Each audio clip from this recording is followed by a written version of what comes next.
Vamos lá, então. O senhor tem muitos filhos, já cantava o padre Marcelo. Deve dar uma trabalheira danada ter 7 bilhões de filhos, porque o presidente da República tem 4 e, segundo ele, uma fraquejada. Mas só 3 deles são pessoas públicas e, ainda assim, dão um trabalho dos diabos. Vamos falar dos 3 rapidinho aqui. Flávio, o primogênito, está mais enrolado que carretel com a própria militância bolsonarista porque não quer saber da CPI da Lava Toga, que pretende investigar irregularidades do judiciário. O pedido da CPI já tem 27 assinaturas necessárias para que se crie o colegiado. A senadora juíza Selma, do PSL do Mato Grosso, disse à Folha que Flávio Bolsonaro ligou para ela aos gritos, exigindo que ela retirasse a assinatura do requerimento. Ele diz que jamais gritaria com alguém e que é contra a CPI porque ela causaria instabilidade no país. Bruno, por que o Flávio e o PT estão juntos nessa contra a CPI? Olha, os motivos são quase parecidos, na verdade. É muito raro a gente ver uma confluência nesse sentido. O PT, de maneira geral, acha que esse é um movimento, essa CPI, é um movimento de alguns senadores especificamente, mas de um grupo político para tentar enfraquecer o judiciário, enfraquecer o Supremo Tribunal Federal, usar a CPI como um palanque político para tentar, enfim, atacar os ministros do Supremo Tribunal Federal especificamente. Que é uma maneira de ver. Sim, não, com certeza. CPI, de maneira geral, é muito fácil você usar uma CPI não para investigar de fato, chegar a uma conclusão, mas para você achacar alguém palanque, né? ou como palanque político, exatamente. Palanque sempre, quase sempre, né? Dependendo do tamanho. Né? A motivação não é muito nobre, né? Exatamente. Então, e como, de maneira geral, a oposição ainda enxerga o judiciário como uma ferramenta para limitar algumas das ações que o governo Bolsonaro pretende tomar, então uma das motivações do PT é essa. Além do que, existe um alinhamento do PT também com uma parte do judiciário, porque o Lula e a Dilma foram responsáveis pelas indicações de muitos desses ministros. Então, acham que poderia ser também uma maneira de atacar o próprio PT e o petismo de maneira geral. Do outro lado, o governo tem uma motivação muito específica aqui em relação ao Flávio Bolsonaro, que é de proteger o Flávio Bolsonaro, achando que se essa CPI caminhasse, que o judiciário poderia retaliar, poderia atacar o bolsonarismo, especificamente o Flávio, que está sendo investigado ainda no Rio de Janeiro, ainda não chegou nos tribunais superiores, mas já teve até aquela famosa decisão do Toffoli, que deu uma ajudinha ali para o Flávio Bolsonaro ao interromper as investigações desse caso lá de investigação sobre rachadinha no gabinete dele na Assembleia Legislativa. Então, criou-se aí essa joint venture para tentar parar essa CPI especificamente. Essa joint venture é ótima, muito bom. Agora, Pedro, a quem interessa? Pois é, eu acho, concordando, mas indo um pouco além, existe esse cenário aí, um bocado por conta do Flávio, que foi pego ali muito rápido, no momento que o Bolsonaro estava chegando à presidência. Há um interesse evidente por parte do MDB, por parte do PT, por parte da turma Lula livre não petista e por parte do governo Bolsonaro de começar a estancar esse processo. As instituições de controle, Polícia Federal, PGR, juízes, principalmente juízes de primeira instância e alguns ministros do próprio Supremo, estavam ali armados e independentes demais nessa busca contra corrupção e tudo mais. Repentinamente, você vê, o PT está gostando da indicação do Aras, né, para a PGR. Quer dizer, aí o Toffoli vem e bloqueia o uso de relatório do COAF para fazer investigação. A gente tem que chegar a esse momento em que a gente reconhece que tem muita gente no Congresso e muita gente no Planalto a quem interessa estancar, segurar. A gente parou desse espírito Lava Jato, não é só a Lava Jato. Parou esse espírito da Lava Jato, a gente tem que voltar um pouco ao Brasil como era. Mas é isso. Olha, eu não sei em que momento que vai cair a ficha na maior parte dos Minions, que, claro, aquela turma, Minions eu me refiro, evidentemente, à militância bolsonarista no Twitter. Evidentemente, os capos, os que aparecem mais, os grandes youtubers, os grandes twitteiros, os caras que são donos de 2 ou 3 sites bolsonaristas, eles estão a serviço do governo, aquilo é pago mesmo, aquilo é um esquema, aquilo é profissional.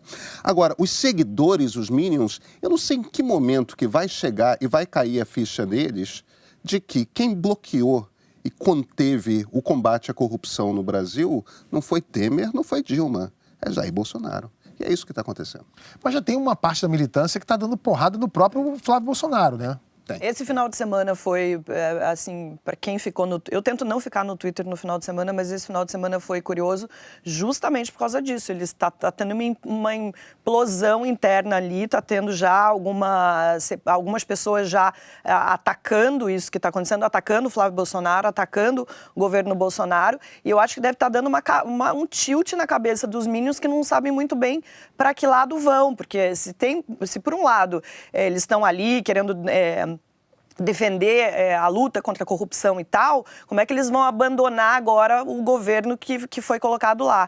Então, assim, tá curioso, tô muito curiosa para saber os próximos capítulos dessa história dentro desse núcleo ali que é mais duro, que são os bolsonaristas mais radicais. E se você faz uma análise, no governo Dilma, você teve mais avanços e instrumentos para combate da corrupção, quer dizer, fortalecimento de instrumentos, de Polícia Federal, enfim, e que são retrocessos que a gente está vivendo agora no governo Bolsonaro. Eu não sei se avaliar se foi uma coisa da Dilma, de um espírito republicano mesmo, ou se foi uma certa arrogância de não vai chegar em mim, não é possível, não acredito. Agora, tanto ela quanto o Cardozão, que era ministro da Justiça, de fato... deixaram PF agir, né, livremente. Foi mais um erro de cálculo, eu acho, talvez. Pode ter sido. Dilma, o que vindo da Dilma...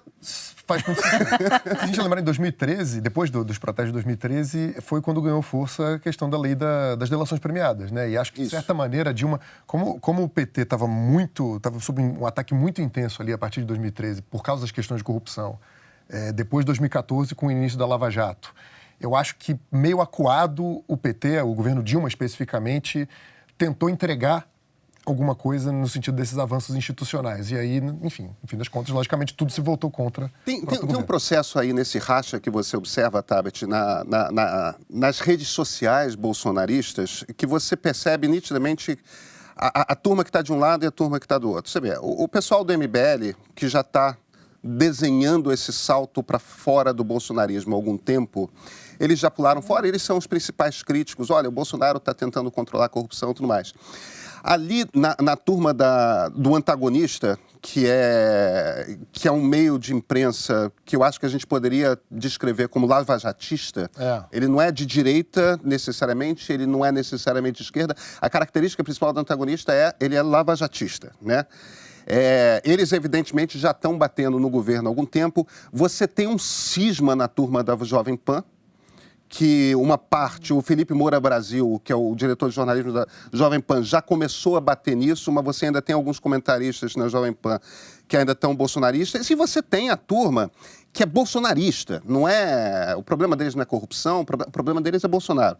E o grande símbolo desse, certamente, é o Alan dos Santos, do Terça Livre, né, que já está ali tentando organizar, vamos fazer inscrição de quais são os militantes, quer dizer... E essa inscrição de militantes que o Alan dos Santos está movendo nas redes sociais é muito indício de que há uma preocupação. O Olavo de Carvalho voltou esse fim de semana com um vídeo, e o Olavo vem com um vídeo que é um vídeo, para um reacionário, muito engraçado, né? Porque é um vídeo revolucionário. Ele está lamentando não haver um Lenin bolsonarista, né? E o que o Olavo diz esse negócio de corrupção, o problema é a esquerda, precisamos eliminar a esquerda, que é, obviamente, uma estratégia para você mudar o foco e tentar reagrupar essa militância nas redes sociais. Quer dizer, eles estão pela primeira vez sentindo o impacto, mas o problema é que o Bolsonaro não tem escolha, porque se ele liberar a coisa... da busca, vai sobrar para o Flávio Bolsonaro. É o que a gente estava falando aqui, lembra na semana passada? Eu falei que o Bolsonaro pode virar vítima do bolsonarismo. E é um pouco isso, porque muitos militantes dele falam assim, agora o capitão tem que cortar da própria carne. Mas se o filho fez isso, tem que aprender. É um pouco de usar o discurso Ele tinha que ele dito que se prega. o menino tivesse feito alguma coisa, ia ter que pagar, mas não é exatamente isso que a gente está vendo. Não está vendo isso, ao A contrário nossa disso. querida Daniela Lima está trazendo na coluna de hoje que o Major Olímpio, que já tinha dito que ia sair do PSL, falou que não, que vai ficar, e já está falando numa talvez saída do Flávio Bolsonaro. Bruno vai falar melhor disso do que eu. Mas então, dentro do próprio partido, você veja ali gente se estranhando de uma forma bastante violenta. É aquela coisa dele pegar o extrato do extrato do extrato, enquanto isso a base dele vai ficando mais sólida, mas menor. Sim. Né? Agora, Pedro, o Gilmar Mendes disse que o Senado investigar o STF é inconstitucional. É mesmo? Não sei, eu não sou jurista. Eu tenho a impressão, e eu estou falando, talvez o Bruno saiba, eu estou falando intuitivamente, a lógica ali do Tocqueville, né, dos pesos e contrapesos dos três poderes, é que sempre um poder tem acesso a investigar o outro. Eu tenho a impressão de que, assim como o Congresso Nacional pode investigar e deve investigar o Executivo, eu também tenho a impressão de que é a função do Congresso Nacional investigar o Judiciário. Isso é a lógica de como funcionam os três poderes. Agora, como que está na inscrição, escrito particularmente na Constituição, você sabe, Bruno? A argumentação específica é que não cabe uma investigação, especificamente no caso de uma CPI, mas não cabe uma investigação sobre decisões judiciais.